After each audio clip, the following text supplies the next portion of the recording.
Hola, mi nombre es Guillermo Medina y soy consultor especializado en marketing digital. Mi experiencia en el sector empezó formando parte del equipo de lanzamiento de Amazon España y también he trabajado en Facebook asesorando a empresas como Wallapop, Vistaprint o Mango.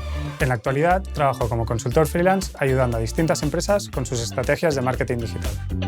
El objetivo de mi trabajo es conseguir un impacto real sobre el negocio de mis clientes, ayudándoles a crecer y a mejorar el retorno de la inversión de sus campañas.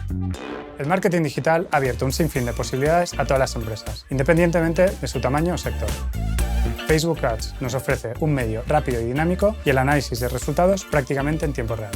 Con los conocimientos adecuados, cualquier persona puede hacer crecer su proyecto o negocio. En este curso de Doméstica aprenderás a sacarle el máximo partido a tus campañas en Facebook implementando distintas estrategias y técnicas. Como proyecto final, crearás una cuenta de Facebook Ads con campañas y anuncios para mejorar los resultados de tu empresa o proyecto personal. Para ello, veremos cómo configurar algunos elementos clave de Facebook Ads. Te enseñaré qué es el píxel de Facebook, para qué sirve y cómo instalarlo en tu página web. Además, crearemos audiencias personalizadas a las que poder dirigirte y un catálogo de productos.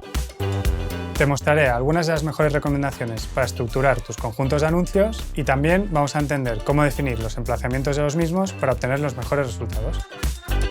Te enseñaré cómo detectar tus mejores anuncios y cómo entender el efecto incremental de la publicidad en Facebook Ads sobre tu negocio.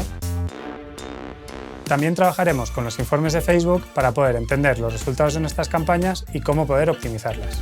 Por último, vamos a ver algunas estrategias y técnicas que utilizan algunos de los anunciantes para mejorar los resultados de sus campañas. Tras realizar este curso, tendrás las herramientas para potenciar las ventas en tu tienda online con Facebook Ads. Para realizar este curso, solo necesitas conocimientos básicos de Facebook Ads. Lleva tu tienda online a otro nivel a través de Facebook Ads.